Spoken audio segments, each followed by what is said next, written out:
Hello my dear student, स्वागत है आपके अपने YouTube channel CB Wadhwa English classes पर। Responsibility gravitate to the person who can shoulder them. जिम्मेदारियां उस व्यक्ति की तरफ खींची चली जाती हैं जो उन्हें अपने कंधों पर उठा सकता है। अक्सर वो स्टूडेंट जिनके अंदर जितनी ज़्यादा जिम्मेदारियां निभाने की ताकत होती है, अक्सर उन स्टूडेंट्स की तरफ उतनी जिम्मेदारियां चली जाती हैं। मतलब काम करने की लालसा और काम करने का तरीका और काम करने के जितने भी गुण उस स्टूडेंट के अंदर हमेशा बढ़ते चले जाते हैं जब वो स्टूडेंट उनको अपने ओर डालने की कोशिश करता है। इसलिए अपनी रिस्पॉन्सिबिलिटियों को उठाने की आप हमेशा कोशिश करें, एक अच्छे स्टूडेंट बनने की कोशिश करें। वी कंटिन्यू हमारा topic third, the collective noun. Collective जिसको हम क्या कहते हैं, कलेक्टिव को समूहवाचक क्या कहते हैं, समूहवाचक। जैसा कि इसके नाम से हमें पता चल जाता है, समूहवाचक। समूहवाचक मीन्स जब बात एक कलेक्शन की हो, संग्रह की हो। जैसे a collective noun is a name. Collective noun एक नेम होता है given to a number of things, जिसमें बहुत अधिक चीजें होती हैं रिगार्डिंग, उन्हें बताया जाता है जो होल ग्रुप और कलेक्शन, उन्हें संग्रह के अंदर या किसी समूह के अंदर बताया जाता है। मतलब जो समूह का बोध कराए उसको क्या बोलते हैं, कलेक्टिव नाउन कहा जाता है। जैसे फॉर एग्जांपल हम यहाँ पर एक बात करते हैं, कौन से सेंटेंस के अंदर कलेक्टिव नाउन का वर्ड दिया गया होता है। जैसे हम फर्स्ट ले रहे हैं, there was large crowd in the street। Second है, our team won the match। our team won the match। Third है, थर्ड की बात करें हम, इंडियन आर्मी fought bravely। यहां पर अगर हम बात करें तीनों सेंटेंस के अंदर कौन से ऐसे वर्ड है इन सेंटेंस के अंदर, इन थ्री सेंटेंस में कौन से वर्ड है जो ये शो कर रहे हैं, किसी ग्रुप को शो कर रहे हैं या किसी कलेक्शन मीन क्या कहते हैं इसको, हॉल मीन वैसे संपूर्ण होता है, ग्रुप का मतलब वर्ग होता है, एक समूह होता है, या कलेक्शन को हम क्या कहते हैं, संग्रह। तो इस तरह के सेंटेंस के अंदर there was a crowd. Crowd word किसको कहते हैं, जिसमें बहुत ज्यादा लोग इकट्ठे होते हैं, उस भीड़ को एक नाम दिया जाता है क्राउड। तो क्राउड वर्ड हमारा कौन सा नाउन हुआ, collective noun. Our team, team single की कभी नहीं होती, सिंगल प्लेयर होता है। टीम के लिए हमेशा कुछ खिलाड़ी होते हैं बीच में, जिसको हम क्या कहते हैं, टीम। तो इसलिए टीम वर्ड भी हमारा क्या है, collective noun. Indian army fought bravely. Army word use किया जाता है जब ए ग्रुप ऑफ सोल्जर, सैनिकों का एक समूह होता है, उसके लिए हम वर्ड यूज क्या करते हैं, आर्मी। तो इस तीनों ही सेंटेंस के अंदर हमारे क्राउड, टीम, आर्मी, इस तरह से कलेक्टिव नाउन के अंदर हमारे इन वर्ड्स को हम क्या कहते हैं, इन वर्ड्स को हम कहते हैं कलेक्टिव नाउन। इसी तरह से नाउन जो हमारे पिछले लेक्चर के अंदर हमने कंप्लीट किया था, अब नेक्स्ट हम करने जा रहे हैं फोर्थ। फोर्थ हमारा क्या है, फोर्थ के अंदर हमारे मटेरियल नाउन, जिसको क्या कहते हैं, पदार्थवाचक संज्ञा। क्या कहा जाता है, पदार्थवाचक संज्ञा। इसके अंदर हम क्या बात करते हैं, जैसे ए मटेरियल, इसमें हम लिखते हैं material is the word used for the substance of which things are made. It means ऐसा हमारे पास मटेरियल होता है जिससे हम अन्य चीजों को प्रिपेयर कर सकते हैं, तैयार कर सकते हैं। पदार्थवाचक हम उसको कहते हैं जिससे अन्य वस्तुओं का निर्माण किया जा सके, उसको हम क्या कहते हैं, पदार्थवाचक संज्ञा। इसका एग्जांपल है जैसे this ring is made of gold, made of gold. Next हमारा एग्जांपल है जैसे हम लिखते हैं सिल्वर इज वाइट। जैसे हम थर्ड लिखते हैं this table is made of would, this table is made of would.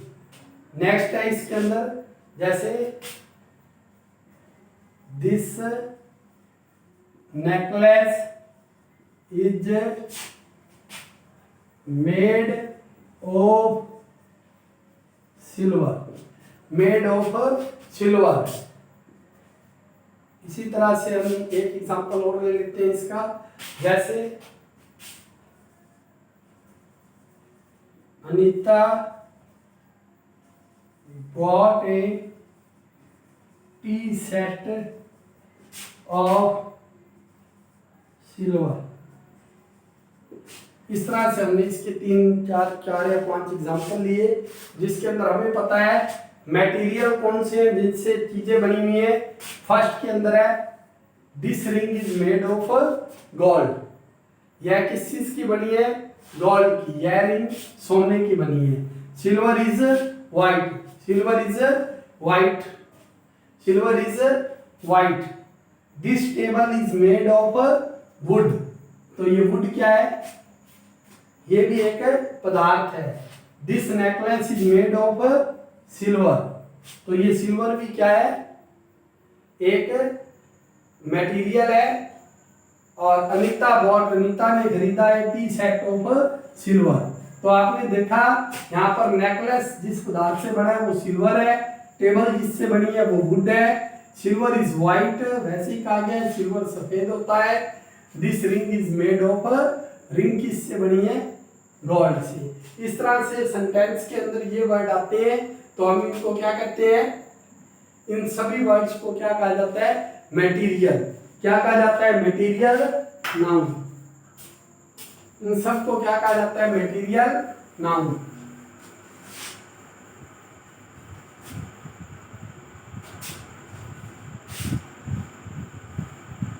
इसी तरह से हमारा फिफ्थ है, इसको हम क्या कहते हैं, एब्स्ट्रैक्ट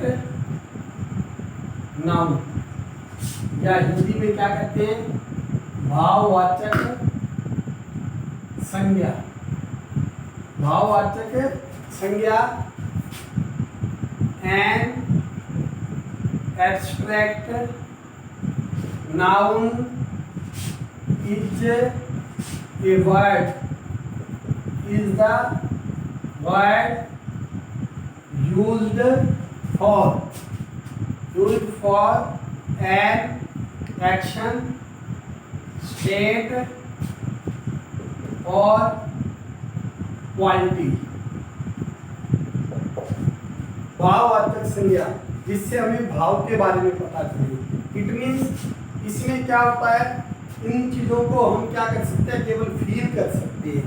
जैसे एब्स्ट्रैक्ट नाउन के अंदर, abstract noun is the word, एक ऐसा शब्द होता है सेंटेंस में यूज्ड फॉर एन एक्शन, जिसका एक क्रिया के लिए या स्टेटमेंट किसी हालत के लिए, कंडीशन के लिए या क्वालिटी किसी की गुणवत्ता के लिए इसका यूज किया जाता है। यहाँ पर हम फर्स्ट एग्जांपल इसका लिख रहे हैं।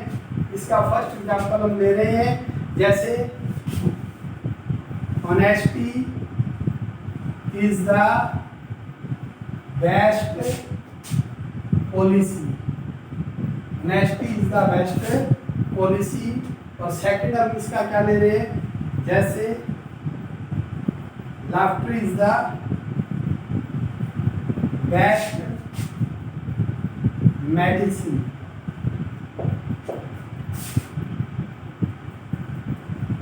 जैसे poverty is the greatest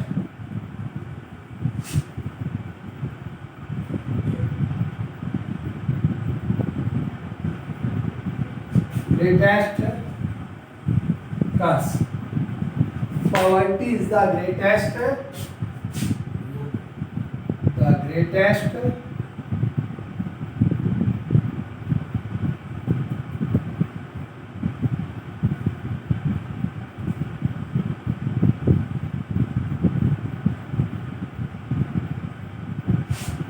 poverty is the greatest curse. इसको साफ ही ग्रेटेस्ट कर्स। इसको हम क्या लिखेंगे? Honesty is the best medicine. Honesty word क्या है? ईमानदारी एक भाव है, एब्स्ट्रैक्ट है, तो इसको क्या कहेंगे? Abstract noun. इसी तरह से laughter is the best medicine. हंसना एक सबसे अच्छी मेडिसिन है, दवाई है, औषधि है, इसको भी एब्स्ट्रैक्ट नाउन कहा जाएगा। पॉवर्टी इज द ग्रेटेस्ट कर्स। गरीबी सबसे बड़ा क्या है? अभिशाप है। सबसे बड़ा क्या है? अभिशाप है। क्या चीज? गरीबी। तो इसको भी क्या कहेंगे? Abstract noun. इसी तरह से लव वर्ड है, इसी तरह से यहाँ पर ऑनेस्टी वर्ड है, इसी तरह से ग्रीडी वर्ड है। इन वर्ड को क्या कहा जाता है? एब्स्ट्रैक्ट नाउन कहा जाता है। इस तरह से इन एग्जाम्पल को आपने ध्यान रखना है और सेंटेंस के अंदर हम चेकआउट करेंगे, कुछ सेंटेंस देंगे जिनमें से हमने इनको फाइंड आउट करना है। तो इसी तरह से आप कंटिन्यू लेक्चर देखते रहें। जैसे कि आज 5th तक हमने करवा दिए, इसके 5 टाइप्स थे नाउन के, और पीछे की वीडियो, पीछे के लेक्चर को आप जरूर देखें ताकि वहाँ से आपका बेस क्लियर हो। इसी तरह से कंटिन्यू आप यूट्यूब चैनल को सब्सक्राइब करते रहें, वीडियो को लाइक करते रहें, और आपको अच्छे एग्जाम्पल्स के साथ हम ग्रामर कंटिन्यू करवाते रहें। Thank you.